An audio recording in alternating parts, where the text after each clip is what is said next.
masuk.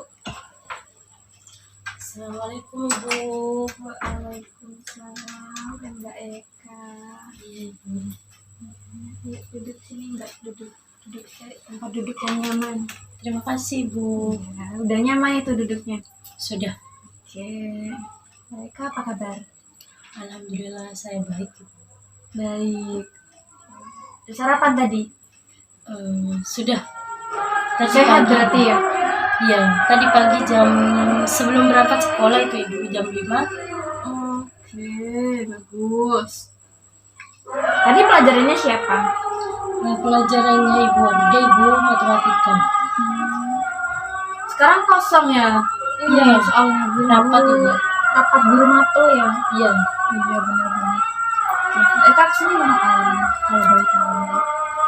Ibu katanya teman-teman itu kalau kita punya masalah di rumah atau sama teman-teman di sekolah gitu, katanya suruh cerita ke sini ya Ibu. Katanya nanti Ibu yang memberikan solusi katanya Ibu. Iya. Jadi Mbak Eka kesini mau cerita gitu ya? Iya. Oke. Sebelumnya nggak pernah cerita ke teman-temannya gitu Mbak? Kalau maksudnya ke sama orang dewasa gitu. Iya, sama siapapun. Belum. Pernah? Belum sih Ibu, cuman kalau ke teman-teman sering, tapi saya kayak merasa kayak kurang Percaya? Iya, kurang percaya gitu Ibu, takutnya disebarluaskan gitu. Oke. Jadi kita ngadain konseling Mbak ya. Sebelumnya Mbak Eka ini pernah ngadain konseling belum? Belum Ibu, Belum ya? cuman sama teman gitu. Oh, berarti ini pertama kali Mbak Eka ngadain konseling? Iya, Oke, jadi sedikit Ibu jelasin ya apa itu konseling. Jadi konseling ini merupakan suatu pemberian proses pemberian bantuan pelayanan bantuan psikis dari konselor, yaitu saya kepada Mbak Eka sini sebagai konseling. Itu Mbak ya. Nah, untuk asasnya di sini di konseling ini ada berapa asas. Jadi seperti apa yang Mbak Eka tadi katakan, Mbak Eka di sini ada asas kerahasiaan. Jadi Mbak Eka nggak perlu takut. Jadi kalau misal Mbak Eka takut cerita ke temennya, kalau masalahnya Mbak Eka ini bakal disebarluasin, di sini di konseling ini Mbak Eka nggak usah takut, karena di sini ibu mempunyai tanggung jawab secara penuh untuk tidak menyebarluaskan apa yang kita bicarakan, apa yang kita bincangkan pada sesi konseling pada hari ini. Itu Mbak ya. Iya, jadi yang tahu ini cuma Mbak Eka sebagai konselor dan juga saya sebagai konselor gitu. Oke, yang kedua di sini ada asas kesukaraan. Mbak Eka kesini datang disuruh dengan paksaan apa gimana? Tidak ada sih. Gak dipaksa teman, orang tua atau gimana? Enggak ada. Oke, jadi kemauan dari Mbak Eka sendiri gitu ya? Iya, kemauan diri sendiri. Oke. Terus yang ketiga nih, asas keterbukaan. Jadi seperti apa yang dikatakan tadi, Mbak Eka ini nggak perlu takut buat cerita, buat ngungkapin masalahnya. Jadi Mbak Eka di sini diminta untuk terbuka. Kenapa seperti itu? Karena kalau Mbak Eka ini nutup-nutupin masalahnya, ibu kan nggak tahu gimana akarnya dari masalahnya Mbak Eka. Terus kita nggak bisa cari masalahnya sama-sama, dan keluarnya sama-sama, gitu kan ya. Jadi ibu berharap di sini Mbak Eka bisa terbuka sama ibu.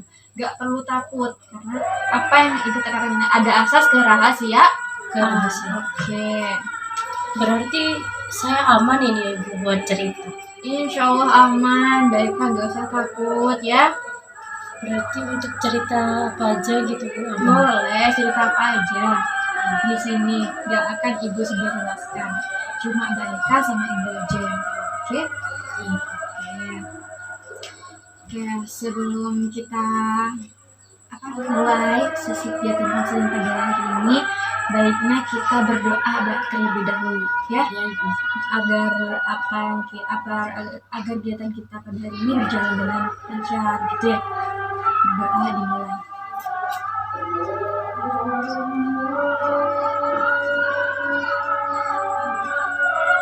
Berdoa selesai. Oke. Coba ceritain deh Bu, masalahnya Mbak Eka itu gimana? Jadi gini Bu, setiap pagi itu ya Ibu ya, tiap sebelum berangkat sekolah itu saya kayak ngerasa lemes gitu Bu, kayak berangkat ke sekolah tuh kurang bersemangat. Terus pas di sekolah pun pada saat guru ngajar itu saya kurang konsentrasi Bu, jadi harus nanya lagi ke teman gitu Bu, harus dijelasin lagi sama teman-teman berulang-ulang Bu gitu, karena ya nggak fokus tadi tuh Bu. Terus saya juga Bu kalau ngerjain tugas ya Bu ya di rumah tuh kayak males gitu Bu buat ngerjain tugas, besok lah di sekolah gitu. Terus ngerjainnya itu biasanya 1 sampai 2 jam gitu Bu. Pas nyampe di sekolah gitu baru saya ngerjain Ibu, dan kebut-kebutan gitu Bu. Salah bener gak tahu Ibu, yang penting selesai gitu. Keteteran. Jadi masalahnya Mbak Eka di sini sering lemes gitu ya kalau Iya. di sekolah. Sampai ngerjain tugas pun harus mepet-mepet. Iya. Mepet-mepet hamin 1 jam gitu. Ngantuk juga Ibu, sering ngantuk gitu kalau di sekolah. Kalau boleh tahu nih, kesibukannya Mbak di mana itu ngapain? Kesibukan pulang sekolah ya? Iya, kesibukan pulang sekolah di rumah ngapain? Nggak ada sih Bu, soalnya kan yang ngerjain pekerjaan rumah itu kan pembantu saya Ibu. Jadi kalau pulang sekolah itu biasanya saya itu Bu mandi dulu, terus habis mandi sholat, makan, terus tidur Ibu. Ya Tidurnya itu tengah malam ya?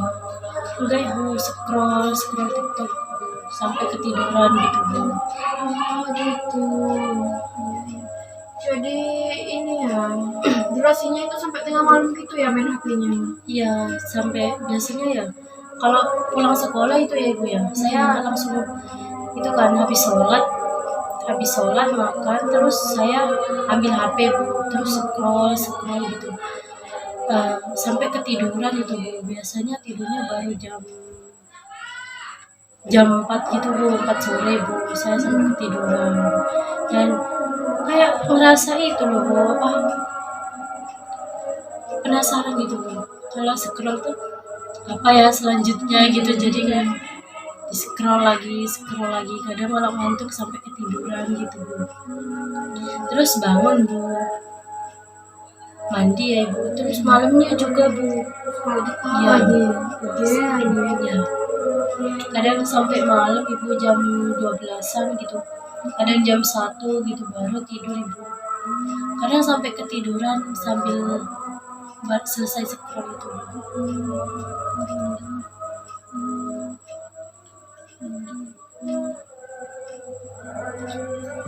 Mbak Eka ini enggak punya harapan atau cita-cita gitu?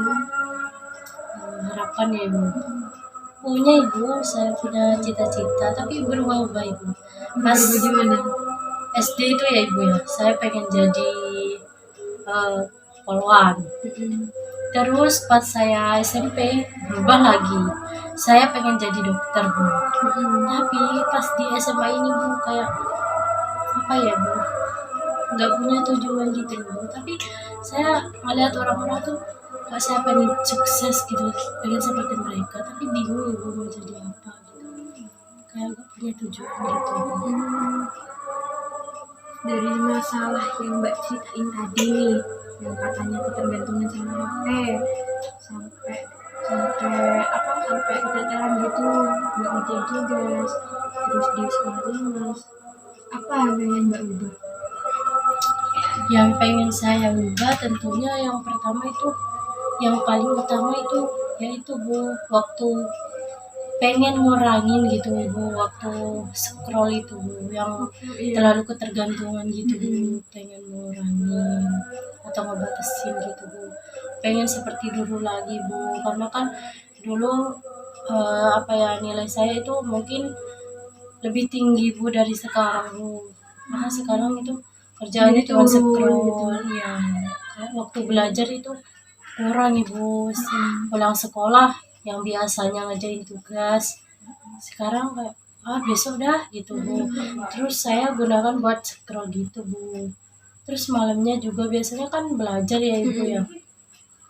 Nah sekarang ini kayak kok males banget ya, lebih seru scroll biar itu apa, kayak ngerasa seneng aja gitu Bu kalau scroll tuh. Terus Ya, terus saya itu juga Bu, eh, apa ya, kalau di sekolah itu Bu kayak pengen gitu Bu ngeliat anak-anak yang lain belajarnya itu giat gitu Bu. Mereka ngerjain tugasnya udah siap dari rumah, sedangkan saya kayak terburu-buru gitu Bu ngerjainnya. ini terburu-buru karena mereka tuh ini Iya, mepet waktu. ya, jadi gak mikir benar salahnya gitu Mbak Iya. ya. Hmm. Terus nih sekarang Ibu tanya, kalau misal perilaku yang Mbak ini jadi rutinitas Mbaknya tiap hari, kira-kira kalau secara itu terus menerus dilakuin, apa yang bakal terjadi sama Mbak? Apa coba? Mungkin cita-cita saya akan terhambat ya Ibu ya. Terus Karena itu apa, waktunya biasanya waktu yang buat belajar, buat saya ngajar cita-cita itu terbuang sama hal-hal yang negatif gitu, kayak terbuang sama waktu scroll gitu yang biasanya belajar buat apa, yang saya pengen jadi dokter, belajar buat ilmu biologi gitu kayak berkurang gitu Bu, tidak ada waktu gitu. jadi sama masa depan ya. Iya Ibu. Oke, perasaannya nih ketika lihat teman-temannya Mbak TK ini bisa disenengin guru, bisa aktif di kelas, apa yang dulunya itu di bawahnya Mbak, bukan di bawah apa ya, maksudnya itu prestasinya gitu, nilai akademiknya itu di bawah Mbak, sekarang itu anaknya aktif sampai dia itu bisa lebih tinggi dari nilainya, itu perasaannya Mbak gimana? Ya tentu saja kayak iri ya Ibu ya. Terus kayak apa ya, kok bisa ya saya sekarang kayak gini, tapi saya sulit Ibu buat ngelepas dari itu scroll gitu. Kayak kerasa ketergantungan gitu Bu sama HP Bu. Saya pengen kayak dulu lagi gitu Bu. Saya sempat berpikir gitu Bu. Saya pengen seperti dulu lagi yang apa, tiap pulang sekolah itu sebelum tidur saya ngerjain tugas dulu Bu, biar malamnya itu fokus belajar ya Ibu. Buat belajar besoknya. Tapi sekarang kayak jauh banget gitu Bu. Terus nilai saya juga lebih rendah dari semester yang lalu Bu. Melihat teman-teman yang lain itu kayak mereka tuh aktif gitu kalau ditanyain guru, terus kalau dijelasin guru itu satu kali ya Ibu, mereka langsung paham gitu Bu. Jadi sekarang kayak saya yang itu yang nanya ke teman saya juga Ibu. Sebenarnya ini enggak, mereka pernah ngelakuin cara-cara buat apa ya, buat keluar dari masalah itu enggak? Buat terlepas dari ini Ibu. Handphone iya, lakuin cara-caranya enggak? Saya sempat itu sih Bu, tapi belum apa ya, tidak pernah melakukan gitu Bu. Sempat terpikirkan. Dipikirkan Iya. aja ya, kayak ditindaklanjuti. Iya. Oke. Soalnya sulit Ibu itu, kayak mau ngelepas gini ya Ibu, saya nanti mau belajar, mau ngerjain tugas gitu ya. Terus pas malam itu Bu, udahlah besok aja gitu Bu, kayak males gitu. Jadi cuma dipikirin aja, gak Iya. punya tindakan, nggak pernah dilakuin gitu ya. Tidak punya. Oke. Jadi simpulannya di sini masalahnya baik ini tergantungan sama HP gitu ya. Iya. Oke. Jadi Mbak di konseling ini ada yang namanya teknik modeling. Jadi teknik modeling ini merupakan salah satu teknik di konseling di mana tujuannya yaitu untuk menunjukkan kepada konselor, yaitu Mbak Eka di sini, Iya. menunjukkan orang yang berhasil apa, orang atau contoh nyata itu yang berhasil menangani atau keluar dari masalah yang serupa sama masalahnya Mbak Eka gitu. Itu ya. Sebelumnya sini coba nih tonton video ini dulu. Ini dulu. Tonton videonya dulu ya. Iya Ibu. Hi, curious people. Claudia Indah here. Welcome again to my podcast, di mana aku sharing visi-visi menarik dari buku yang aku Oh, di Ayunda ini ya Ibu ya? Iya. sharing 3 insights yang pastinya menarik. Hari ini kita akan membedah buku Digital Minimalism by Cal Newport, computer scientist yang merupakan expert di topik produktivitas. Kamu pernah nggak sih merasa penggunaan gadget atau sosial media kamu itu berlebihan? Atau mungkin kamu Iya Ibu, ngalamin masalahnya social sama seperti media saya ya Ibu. Iya, masalah Mana kamu gadget. merasa Iya. Iya, ini modeling Mbak Nana. tapi kok Oh, kamu masih modeling. sendirian ya? Atau mungkin kamu mulai merasa terganggu dan distracted dengan banyaknya teknologi baru. Nah, buku ini mengajak kita untuk jadi digital minimalist. Orang yang menggunakan teknologi hanya saat bermakna dan hanya saat mensupport nilai-nilai hidup kita. Dan kalau enggak, kita optimalkan atau hindari saja distraksi. Insight pertama, digital detox sebagai solusi awal. Teknologi, gadget, aplikasi, ternyata ini semua adalah produk-produk yang didesain secara sengaja untuk memakan waktu dan atensi kita. Jadi bayangin, berapa banyak waktu kamu yang hilang untuk melakukan hal-hal yang kurang berarti. Untuk menjadi digital minimalist, penulis mengajak kita untuk digital detox. Ada 3 langkah.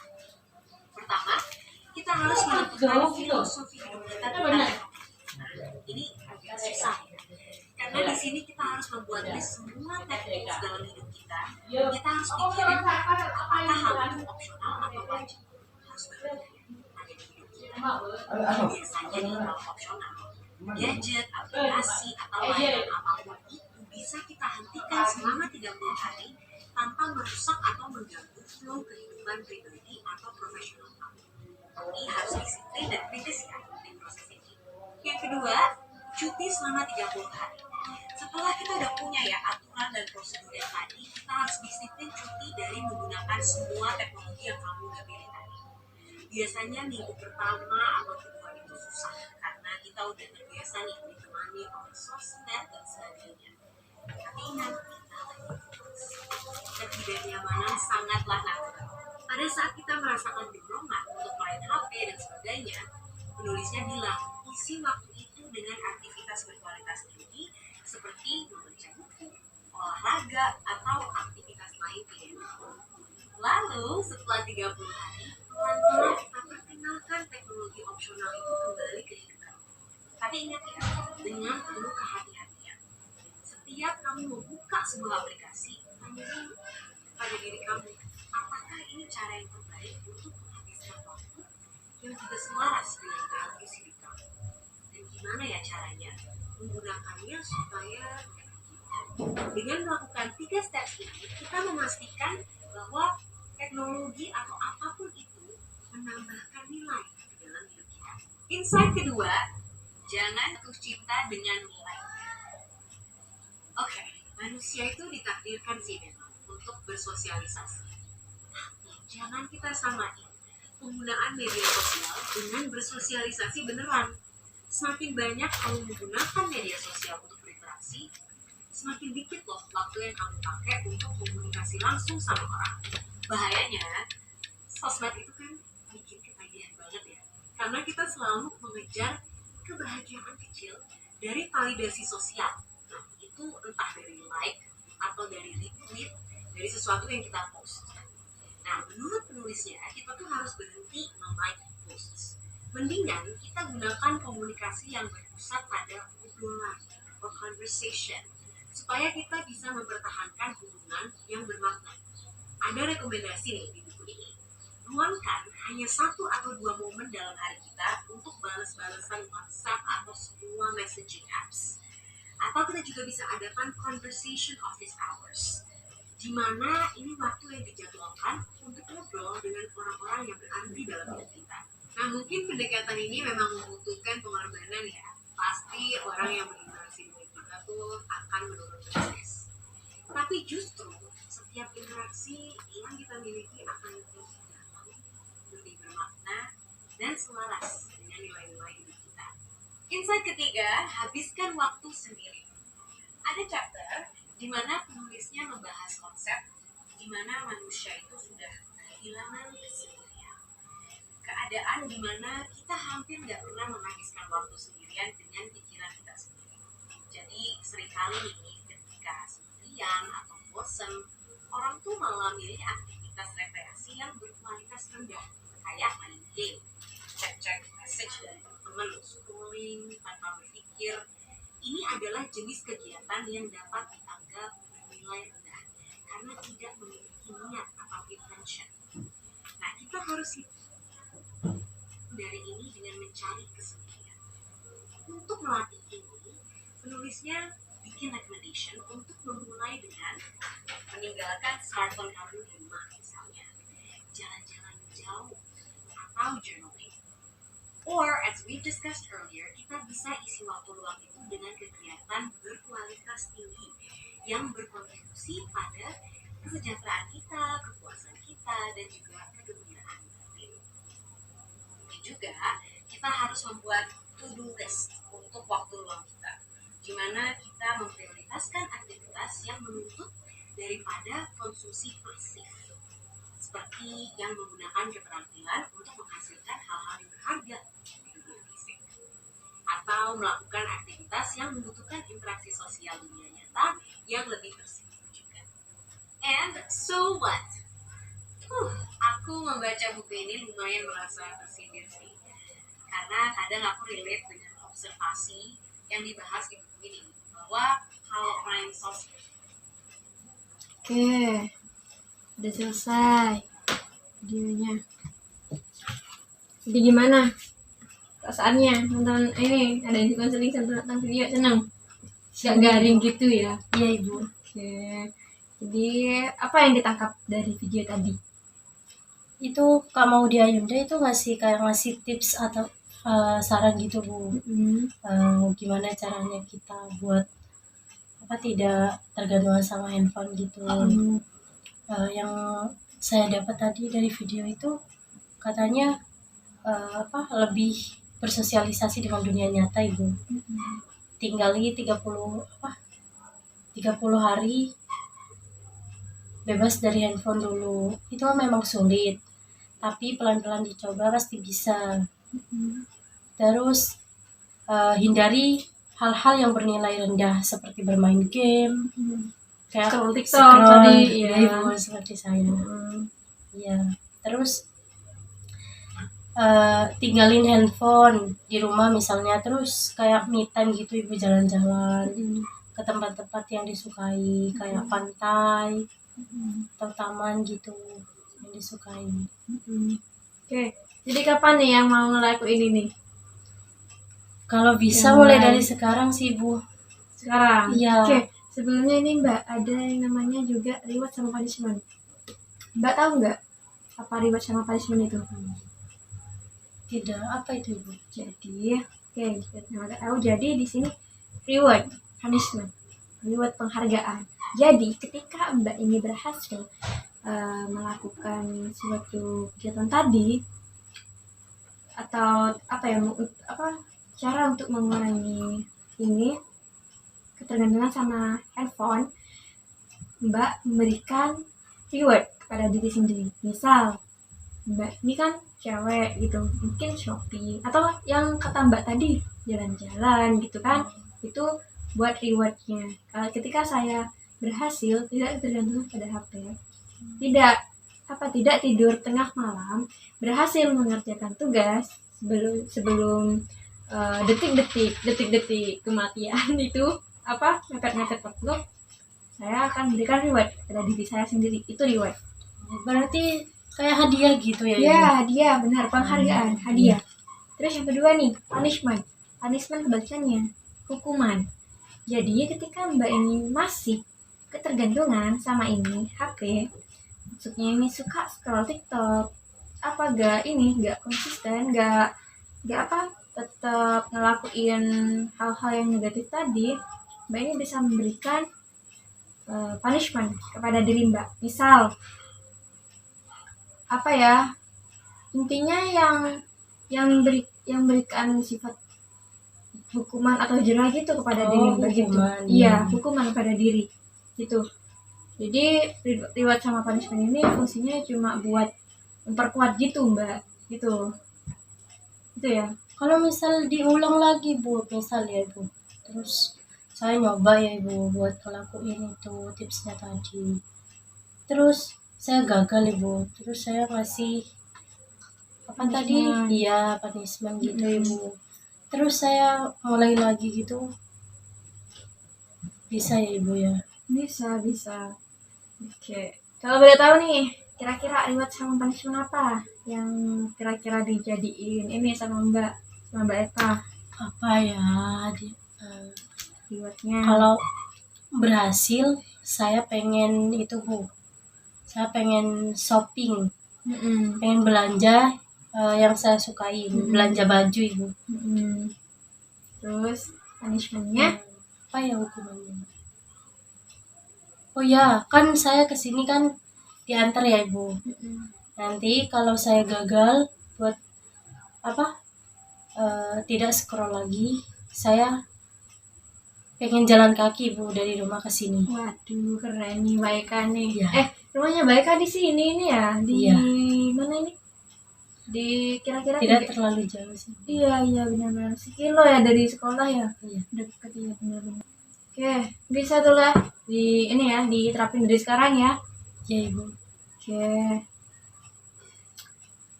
Nanti Ibu tunggu kabar baiknya gimana di pertemuan berikutnya Mbak ya. Iya. Gimananya. Oke. Sebelum ditutup mungkin Mbak Eka ada pertanyaan atau masih ada yang ditanyakan gitu Mbak? Tidak ada. Oke, ada ya. Dari proses sesi konseling kita di pagi hari ini di hari ini mungkin Mbak Eka bisa ngasih kesimpulan nih. Gimana kesimpulannya Mbak Eka? Dari tadi itu Bu, kesimpulan dari apa yang pembicaraannya. kita bicarakan. Kesimpulannya Ibu, saya harus bisa membagi waktu. Saya harus belajar lagi. Terus dari tipsnya Kak Maudy Ayunda itu tadi juga bisa saya ambil dan saya mau coba terapkan Ibu, yaitu dengan melakukan hal-hal yang positif kayak membaca buku, olahraga, dan juga saya harus lebih menghabiskan waktu bersosialisasi sama dunia nyata, bukan di Dunia maya. ya gitu, mengurangi waktu scroll dan kembali belajar dengan giat agar mendapatkan nilai yang memuaskan seperti semester sebelumnya. Terus menghindari hal-hal yang bernilai rendah seperti bermain game, scroll tadi itu. Dan saya akan memberikan hadiah atau reward tadi dengan berbelanja dan memberikan hukuman apabila saya gagal untuk melaksanakan tips yang diberikan Kak Maudy Ayunda tadi dengan berjalan kaki dari rumah ke sekolah Ibu apabila saya gagal. Oke, bagus sekali ya Mbak. Oke, jadi nggak ada yang ingin ditanyakan lagi atau disampaikan? Tidak ada Ibu. Oke, sebelum ditutup, langkah baiknya kita menutup kegiatan hari ini dengan bacaan doa. Karena tadi membuka dengan doa, sekarang kita tutup dengan doa ya. Semoga apa yang kita dapatkan pada hari ini bisa bermanfaat untuk Mbak Eka ya. Amin. Ibu tunggu kabar baiknya. Sebelumnya Ibu tutup, ayo kita baca doa bersama-sama, berdoa dimulai.